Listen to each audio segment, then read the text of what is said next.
Hello, bienvenue dans cette vidéo. Aujourd'hui, je te partage mon parcours en entier pour te raconter comment j'en suis arrivée là où j'en suis aujourd'hui, même si j'estime pas du tout être arrivée au bout du chemin. J'ai encore beaucoup de choses à vivre, beaucoup de choses à faire, beaucoup d'axes de progression largement. Déjà, on va remonter des années en arrière.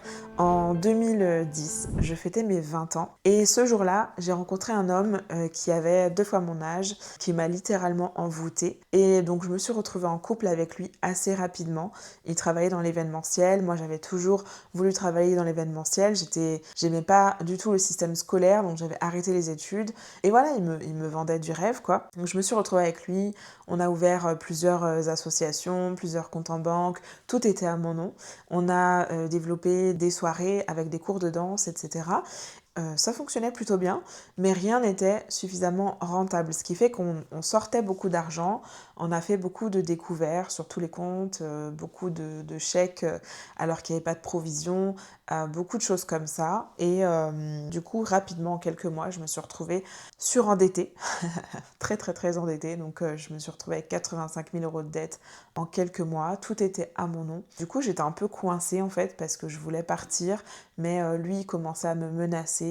En fait, très clairement, j'étais avec un homme au profil pervers narcissique, donc il a su me valoriser, mettre en avant plein de choses, etc. tant qu'il pouvait faire ce qu'il voulait de moi. Et puis quand j'ai commencé à manifester des doutes et des envies de partir, etc., là il est devenu méchant et menaçant. On a eu un accident de moto 11 mois après notre rencontre. Il conduisait excès de vitesse, on n'avait pas d'équipement suffisamment solide pour la moto, on doublait une voiture alors que la voiture devait tourner, enfin elle n'avait pas mis son clignotant, mais il s'avère que finalement elle a tourné. Grave accident de moto, je me retrouve à l'hôpital, il m'annonce qu'il faut que je me prépare à sortir de l'hôpital en fauteuil roulant dans le meilleur des cas, et finalement, miracle, il se trouve que j'ai aucune fracture, je ne comprends pas ce qui se passe, les médecins ne comprennent pas ce qui se passe, et là je me dis ok, il y a forcément quelqu'un qui existe, c'est pas possible sinon que ça arrive. J'ai commencé à me poser des questions et puis je me suis dit déjà, la première chose c'est que c'est clair et net que ça s'arrête avec lui. Je ne veux plus avoir cette relation et je ne veux plus continuer à creuser ma tombe. Là c'est plus possible, c'est le coup qu'il me fallait, je quitte cet homme. Évidemment, il a disparu dans la nature, il m'a laissé avec tout l'argent à payer, impossible de porter plainte contre lui parce que j'étais majeure, j'avais pas comment dire, ils estimaient que j'étais complètement consciente de tous mes actes, donc j'assumais la pleine responsabilité d'absolument tout ce qui avait été fait en mon nom. Donc voilà, je rentre chez mes parents, et puis bon, les mois passent, je fais une vraie rencontre avec Jésus, je donne ma vie au Seigneur, et je me fais embaucher à la SNCF. Je fais un dossier de surendettement, ils annulent une partie de ma dette, je me retrouve avec 35 000 € à payer et du coup je me fais embaucher à la SNCF, ce qui me permet d'avoir un bon salaire puisque j'étais contrôleuse, donc j'étais dans les trains, donc en déplacement, en découché, donc parfois je rentrais pas le soir, etc. Et ça m'a permis d'avoir un bon salaire et de pouvoir rembourser mes dettes, donc j'en ai eu pour 8 ans, 365 € par mois pendant 8 ans, ce qui est énorme à 21 ans, mais merci Seigneur, j'ai pu le faire. Et donc j'étais à la SNCF, ça m'allait bien, j'avais un salaire fixe, j'ai rencontré mon mari, on s'est mariés, on a eu notre première fille. Et là, ça a commencé à devenir compliqué. Je commençais à sentir dans mon ventre que j'aimais plus ce travail, que j'avais besoin de partir, de faire autre chose. C'était plus raccord avec ma nouvelle vision de la vie, parce que quand on devient maman, il y a plein de choses qui changent, on n'est plus du tout... Enfin voilà, avant j'aimais bouger, j'aimais ne pas travailler aux mêmes horaires, j'aimais ne pas dormir à la maison tous les soirs, j'aimais voyager. Sauf qu'une fois qu'on a un bébé, c'est plus du tout la même chose. Voilà, ce que je voulais, c'était être là pour elle. Ça me faisait trop mal au cœur parfois de la réveiller à 5 heures pour la déposer chez la nounou. Il fallait que ça s'arrête et je sentais dans mon ventre, et même pas dans mon cœur, là, je sentais dans mon ventre que j'étais plus raccord avec ce que je faisais, que je voulais pas verbaliser des gens à longueur de journée, que je voulais plus me réveiller à n'importe quelle heure et me coucher à n'importe quelle heure. J'avais besoin que ça change. Sauf que, ben, pour mon mari, il fallait la sécurité de l'emploi, j'étais à la SNCF, je pouvais demander un autre poste, mais je pouvais pas quitter la SNCF. Sauf qu'il n'y avait pas d'autres postes qui m'intéressaient, qui me permettaient d'avoir un bon salaire et qui étaient près de la maison surtout parce qu'on n'habitait pas à Paris. Et bah, ça commençait vraiment à être pas bien. Là, j'ai commencé à être vraiment mal à ce moment-là. Et je vivais aussi pas très très bien la maternité, le fait d'avoir tout le temps quelqu'un qui dépend de toi. Je pense que j'ai fait une dépression postpartum, mais à l'époque on mettait pas de mots dessus. Voilà, donc j'ai vécu 3 ans comme ça, dans la souffrance, à l'intérieur, je disais rien à personne. Et c'était très compliqué, quoi, parce qu'à la maison, je pleurais, je souffrais.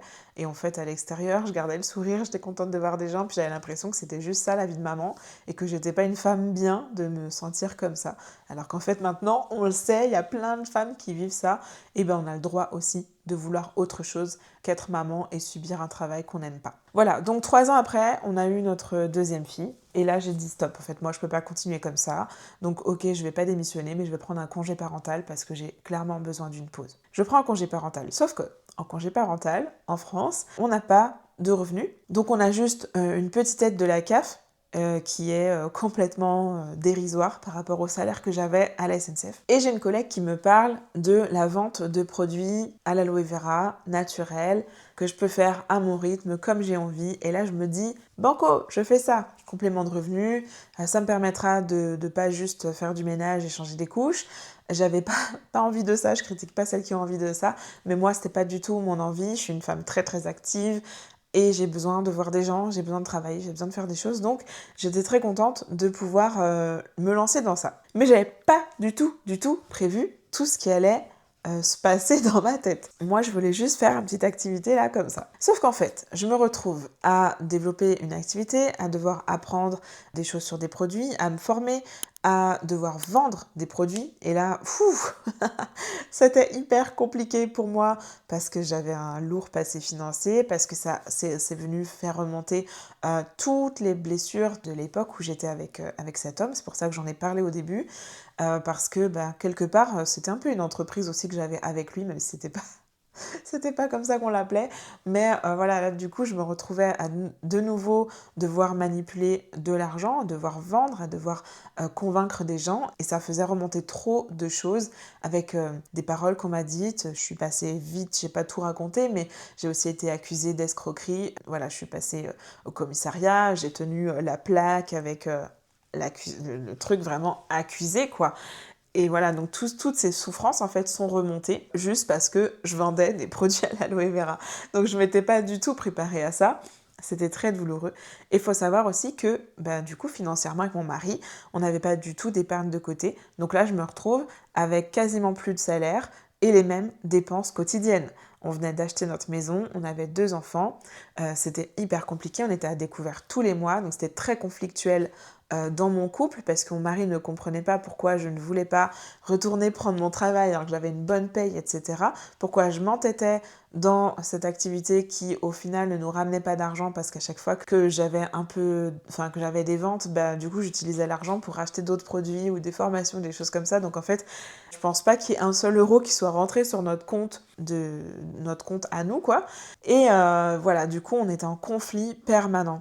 En 2021, donc là, en fait, durant ce temps-là, moi, je fais des formations, je découvre le coaching, j'apprends à me connaître, je découvre qu'en fait, si je me sentais aussi mal à la SNCF, c'est parce que le métier que j'avais, l'évolution que ça avait eu, c'était plus du tout fun pour moi. Ça me demandait de mettre des contraventions à des gens, parfois à des gens qui étaient dans la souffrance, qui étaient vraiment en difficulté, parfois à des gens qui avaient juste oublié leur carte de fidélité mais qui étaient honnêtes. Et voilà, je découvre que mes valeurs sont l'honnêteté, la générosité, le partage, la famille, et en fait toutes ces valeurs étaient entravées par mon métier puisque je ne pouvais pas aider les gens dans la difficulté. Je devais mettre des contraventions à des gens qui avaient payé leur billet mais qui avaient juste oublié leur carte de fidélité. Tout était entravé en fait par ce métier et c'était pour ça que je me sentais aussi mal. Et je guéris aussi de ma dépression postpartum. Donc je me sentais vraiment super bien, super épanouie. Mais on n'avait toujours pas d'argent, c'était compliqué. Par contre, je me sentais tellement bien dans ma vie qu'au final, à chaque rendez-vous que j'avais pour vendre des produits, je me retrouvais à faire du coaching. pour les femmes que je rencontrais. Et c'est arrivé à un point où en fait je vendais même plus de produits, mais je passais 2 heures avec une personne.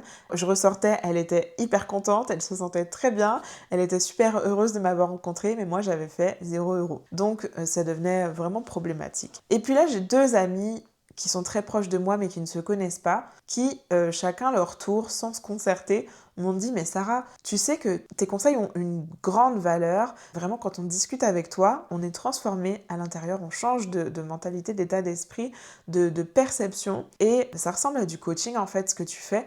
Donc pourquoi t'en ferais pas ton business? Et je me dis 2 personnes qui se connaissent pas, qui me disent la même chose dans un laps de temps très court, c'est quand même un peu bizarre. Du coup, je commence à prier par rapport à ça. Je prie et là je reçois un programme complet, 5 étapes, autour de la maternité, de se retrouver en tant que femme, de retrouver qui on est, de retrouver nos valeurs, nos goûts, nos projets, nos aspirations. Je me dis, waouh, Seigneur, c'est un truc de fou ça quand même. Puis une révélation vraiment, j'ai prié, j'ai pris mon stylo, mon cahier, j'ai juste écrit et tout a été déroulé super clairement alors que j'avais jamais fait de programme de ma vie, je savais pas du tout, j'avais aucune connaissance technique sur le sujet. Et là, je m'enflamme.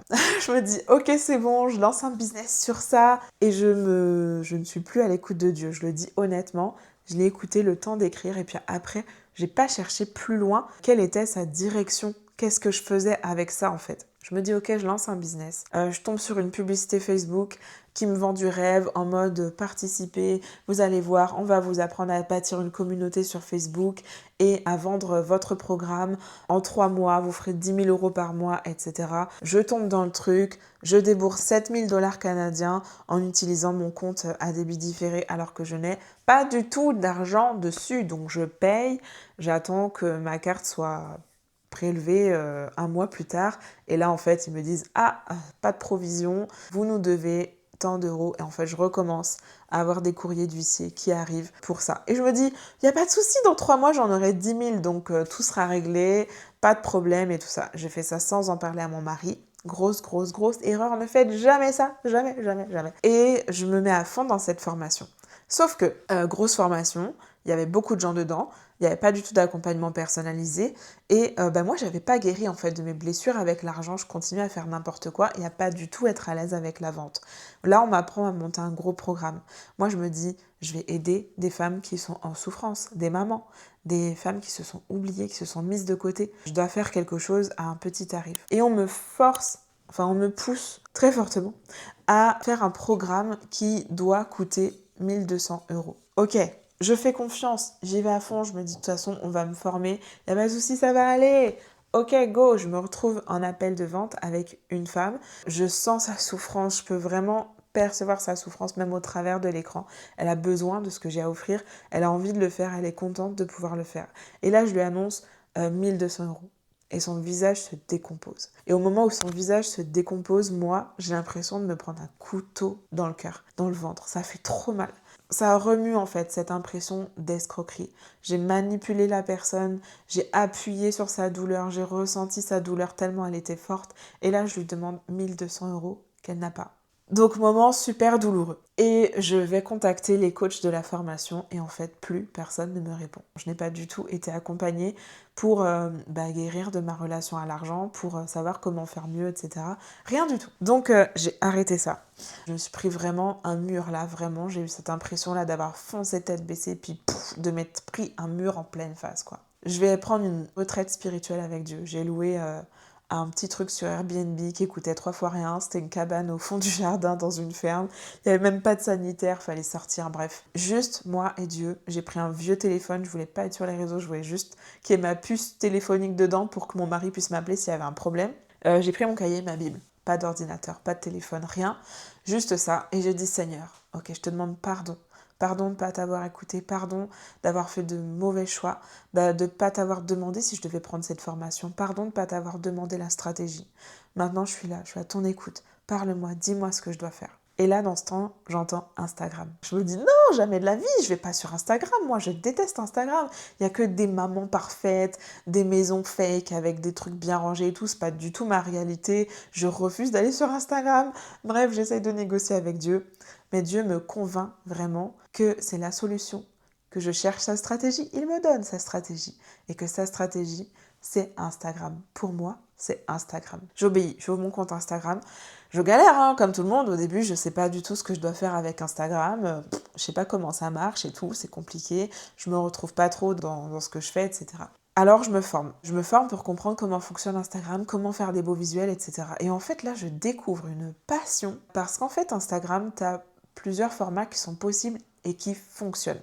Parce que sur les autres réseaux, il y a plusieurs formats qui sont possibles, mais pas tous les formats qui fonctionnent. Sur Instagram, tous les formats sont possibles et tous les formats peuvent fonctionner. Et là, je découvre qu'en fait, j'aime faire de la vidéo, j'aime faire des visuels, j'aime faire des photos, enfin bref, j'aime tous ces formats-là. J'aime écrire, mais j'aime aussi le faire sur les visuels. Bref, tout ça me plaît, je découvre qu'en fait je suis très créative, je découvre que je suis assez douée pour faire des visuels, et voilà, je développe ça. Je continue à me former sur différentes choses, sur le développement de business, etc. Et financièrement, c'est toujours la galère, à tel point que je me dis, bon, je vais m'inscrire à Pôle emploi, je vais postuler à différentes choses. Je regarde et en fait, je suis attirée par tous les postes de community management. Je me dis, ok, ça je sais faire et tout. Et donc pour ça, je fais un CV de tout ce que j'ai déjà fait dans le domaine. Et en faisant un CV pour Pôle emploi, je me rends compte que en fait, je crée des visuels depuis très très très très très longtemps. Parce que quand j'étais ado, je créais déjà des visuels. Alors, il n'avait rien à voir avec ce que je fais maintenant, c'est sûr. Mais je créais déjà des visuels quand j'étais ado pour inviter des gens, pour les anniversaires de mes copines, pour plein de trucs. En fait, je faisais déjà de la création visuelle. Ensuite, je l'ai fait à l'église. Ensuite, je l'ai fait pour différentes choses. Et là, je me rends compte qu'en fait, j'ai beaucoup d'expérience dans ce domaine, que j'aime ça et que peut-être c'est un don que Dieu m'a donné, un talent en tout cas que Dieu m'a donné parce que tout le monde n'y arrive pas. C'est pas facile pour tout le monde. Je me dis, waouh, c'est fou quand même. Donc, je développe ça. Et ça marche plutôt bien sur Instagram.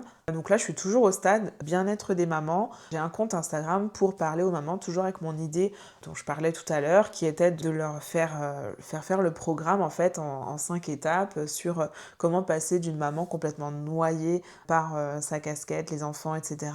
et passer à une maman qui est aussi une femme, qui pense à elle, qui prend soin d'elle, qui retourne vers ses projets, qui ne délaisse pas sa famille, hein, mais qui repense à elle, quoi. J'attire beaucoup de monde. En quelques mois, je me retrouve avec 1500 abonnés, ce qui est plutôt beaucoup pour une croissance assez rapide. Mais voilà, j'ai toujours un problème, impossible de vendre. J'arrive pas à vendre, pourtant je parle de mes offres, mais la vente, ça prend pas, ça marche pas. Mais j'avais toujours pas réglé mon problème avec la vente en fait. Donc je parlais de mes offres une fois de temps en temps. J'en parlais mal parce que je n'exposais que la partie technique, donc les caractéristiques, combien de temps ça va durer, combien il y aura de vidéos, etc., etc. Et en fait, je ne parlais pas du tout de transformation, de ce qu'elles allaient vivre, de comment elles allaient se sentir pendant le programme, mais je parlais de la partie des caractéristiques en fait. Et voilà, ça prend toujours pas. Et au bout d'1 an et demi, avec 79 € de chiffre d'affaires, je commençais vraiment à plus en pouvoir. Et là, il y a d'autres entrepreneurs chrétiennes qui viennent me voir et qui me disent Sarah, t'es super douée en com, moi je galère, j'arrive pas à rendre mon entreprise visible, je sais pas comment utiliser Instagram, mes visuels ils sont super moches, est-ce que tu peux m'aider avec ça? Et puis je l'accompagne, donc je pense notamment à une amie à moi avec qui j'ai fait son site internet, ses visuels, séances de coaching, etc. Je l'accompagne dans tout ça. Puis elle a plein de déblocages. Elle se rend compte que, bah oui, avoir un message fort, c'est bien, mais avoir des visuels impactants, c'est hyper important parce que sans ça, en fait, on ne touche pas notre audience. Donc oui, ok, ton message, il est bien dans le sens que tu as apporté, ça va apporter de la valeur aux gens, etc. Mais si tu sais pas comment le formuler en version réseaux sociaux, tu vas attirer personne. Donc on travaille ça ensemble, on travaille son site internet. Puis il y a plein de déblocages et moi je me rends compte à quel point je prends du plaisir à faire ça et à quel point c'est facile pour moi. Et puis je réalise aussi que c'est pas facile pour les autres parce que pour moi ça paraissait facile. Et après j'ai eu plusieurs autres clientes, j'ai commencé à faire des tunnels de vente, des sites internet, des visuels pour Instagram pour certaines personnes et tout ça. Et vraiment je prends du plaisir. Et je prie et je dis Seigneur, qu'est-ce qui est en train de se passer? Et oui, un détail important, c'est que ces personnes-là m'ont payé.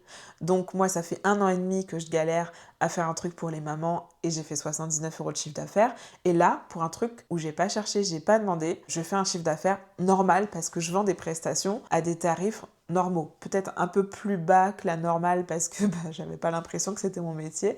Mais je gagne de l'argent, je me dis c'est fou. Donc Seigneur, qu'est-ce qui est en train de se passer? Puis vraiment, je prends un temps de prière. Et une nuit, je reçois dans un rêve le nom de l'entreprise. T'es comme toi, comme par rapport à la communication, mais t'es comme toi, parce qu'en fait, ce que moi j'ai à cœur, c'est que comme toi tu es, c'est comme ça que tu dois communiquer en fait. C'est que ce qui est en toi, c'est ça qui va faire la différence dans ta communication. Le potentiel que Dieu a mis en toi, c'est ça qu'on veut voir, c'est ça qui va te servir, c'est ça qui va permettre que ton entreprise va réussir, c'est ça qui va attirer les clients à toi. Donc je reçois ce nom, T'es comme toi. Et je vois le logo, et j'entends la mission, permettre aux femmes de découvrir le potentiel que Dieu a mis en elles et qu'elles osent lancer les projets que Dieu a mis sur leur cœur. Waouh, je me réveille, je suis en feu et j'ai tout de suite ouvert le compte Instagram. Je suis tout de suite allée faire le logo que j'avais vu durant ce rêve. Et voilà, T'es comme toi est né. Ma grande question après, c'était est-ce que je garde T'es comme toi et bien-être des mamans ou est-ce que je dois en garder qu'un seul? Qu'est-ce que je fais? Et à ce moment-là, il se passe un truc super bizarre, c'est que je dis Seigneur, je fais un dernier lancement de mon programme avec bien-être des mamans. Si ça marche pas comme d'habitude, je comprendrai que ta volonté, c'est que je ferme. Et là, il se passe un truc de fou. Il y a 5 personnes qui s'inscrivent pour mon programme. Alors que ça fait 1 an et demi que je suis incapable de vendre quoi que ce soit. Là, il y a 5 personnes qui s'inscrivent pour le gros programme. Je comprends pas ce qui se passe. Donc, je me dis, puisque ma prière, c'était si personne ne s'inscrit, je comprendrai que c'est que je dois fermer. Là, du coup, j'ai 5 inscrites, donc je comprends que je dois pas fermer. Du coup, je continue. Et octobre 2022, je suis à la conférence Entre elles, donc événementielle, Clermont-Ferrand, voilà, pour celles qui connaissent, conférence nationale de femmes. Et dans cette conférence, je reçois beaucoup de choses. J'ai un stand pour bien-être des mamans. Et à un moment, il y a une sœur qui passe pendant un temps où on était au calme toutes les deux. Et je lui partage tout ça. Je sais pas pourquoi en plus parce que je la connais pas. Et je lui partage tout ce qui s'est passé les mois précédents. Et elle me dit j'ai eu une vision et je crois que c'est pour toi. Et dans cette vision en fait il y avait comme un gros feu, quelqu'un qui était embrasé, un gros feu qui faisait des petits feux. En fait, ça se propageait comme ça tout autour. Ça créait des petits feux qui, à leur tour, créaient d'autres petits feux. Et au moment où elle me dit ça, je sais que c'est pour moi. Je sais que je suis ce gros feu qui doit aller embraser d'autres feux qui, à leur tour, ensuite vont aller embraser d'autres feux. Et je visualise le truc. Je sens que, en fait, maintenant, le temps est venu que je transmette ce que je sais pour que d'autres, à leur tour, puissent aller toucher d'autres personnes. Et je sais que je dois faire mes bien-être des mamans. Parce que maintenant, mon travail, c'est d'aller équiper des chrétiennes qui, elles, vont aller travailler dans les foyers, les familles, dans divers domaines en fait, parce que j'ai pas que des femmes qui travaillent auprès des familles, mais en tout cas des femmes qui, à leur tour, vont aller déverser leur expertise dans la vie des gens. Donc voilà, c'est ma conviction. Je rentre à la maison, je ferme bien-être des mamans, je ne garde que T'es comme toi. Quelques mois après, je lance ma formation Insta-toi, parce que en fait j'ai pas envie moi de faire que de créer pour les autres. Je sais le faire, c'est une prestation qu'on fait avec T'es comme toi, on fait les sites internet, des tunnels de vente, on fait des visuels, voilà, on le fait. Mais c'est pas le seul truc que je voulais faire. Moi, ce qui m'anime, c'est d'équiper les femmes pour qu'elles sachent le faire elles-mêmes, pour qu'elles soient autonomes, pour que ça leur coûte pas un bras et pour qu'elles puissent le faire en sachant qu'en fait c'est ce qu'elles ont au fond des tripes qu'on veut voir dans leur c'est qui elles sont, le message qu'elles ont à véhiculer, qu'on veut voir dans leur com. Et ça, c'est super important parce que trop souvent, les personnes qui ne savent pas faire leur propre com vont aller prendre un community manager. Mais comme elles n'ont même pas elles-mêmes, elles ne savent pas elles-mêmes comment communiquer, en fait, ce qu'elles vont transmettre au community manager, ce sera fade. Alors que quand tu sais exactement comment communiquer, quel message tu veux faire passer, à qui tu dois t'adresser, comment tu dois le dire, etc. Tu es capable de le faire toute seule, mais si tu as envie de prendre un community manager, au moins tu sais lui dire exactement ce que tu veux, et là ça va tout changer dans ta com. Donc je lance ma formation Insta-toi, avec cet objectif que les femmes puissent se former toutes seules, et surtout, tout est fait sous l'angle de la parole de Dieu. Ça veut dire que je suis la première formation Instagram, développement, marketing, réseaux sociaux, qui t'enseigne ça sous l'angle biblique. Qu'est-ce que Dieu dit de la com? Qu'est-ce que Dieu dit de la vente? Qu'est-ce que Dieu dit du fait de se mettre en avant? Tout ça, c'est enseigné dans la formation. Et au début, je pensais que c'était juste un petit truc comme ça. Je me retrouve avec 16 inscrites dès le lancement de la formation. Pour moi, c'est énorme, 16 inscrites, parce que j'ai une toute petite communauté. Je sais pas, je crois qu'à ce moment-là, je devais avoir 300 abonnés, un truc comme ça. Et j'y croyais pas, quoi. Je me disais, ouah, mais qu'est-ce qui est en train de se passer? C'est dingue, quoi. 16 inscrites, et puis ça a continué les mois suivants, les années suivantes à se développer. Donc là, on est 3 ans et demi plus tard. J'ai plusieurs formations, donc il y a Insta-toi, mais il y a aussi le pack l'Insta Newsletter, il y a un pack juridique, il y a un pack pour utiliser Canva, il y a des formations. Bref, il y a plein de choses qui vont t'équiper à lancer ton business. Maintenant, je fais des conférences, j'écris des livres. Voilà, c'est juste incroyable ce qui se passe. Et voilà, je voulais te raconter tout ce parcours pour que tu vois que c'est pas un parcours facile. C'est laborieux. J'en ai pas parlé, mais en 2021, j'ai failli divorcer de mon mari tellement c'était conflictuel dans notre mariage. Ça, tu peux voir d'autres vidéos dessus, on en a déjà parlé avec mon mari. C'était conflictuel à cause du fait que je voulais développer une entreprise et que lui n'était pas du tout sur ça. Le Seigneur nous a rattrapés et nous a montré que si on se séparait, on n'allait jamais rentrer dans notre appel, ni lui ni moi. Aujourd'hui, on est dans le ministère pastoral et c'est juste extraordinaire en fait tout ce que Dieu fait. Donc je sais qu'on est loin d'être arrivé au bout. Je sais que j'ai encore beaucoup de choses à travailler sur moi. J'ai encore plein de choses à développer dans l'entreprise, dans le ministère. J'ai plein de choses à faire. J'estime pas du tout être arrivée au bout. Mais je voulais raconter ça pour que ça t'encourage. Je me suis pas réveillée un jour avec écrit dans le ciel en lettres de feu ce que j'allais devoir faire. C'est d'abord né d'une souffrance que j'avais à l'intérieur de moi. Je savais qu'il fallait que je quitte mon travail. Je savais que c'était plus possible, que j'étais plus alignée. Et puis j'ai juste marché à tâtons jusqu'à ce que Dieu ouvre les portes pour T'es comme toi et que ce soit clair, net, fluide, précis. Mais ça ne l'était pas au départ, tu vois. Il s'est passé de nombreuses années. Quand j'ai pris ce congé parental, on était en 2018. Quand j'ai démarré le congé parental et quand j'ai eu la conviction pour T'es comme toi en été 2022. Donc tu vois, il s'est passé plusieurs années et voilà. Donc je t'encourage à voir les choses avec patience.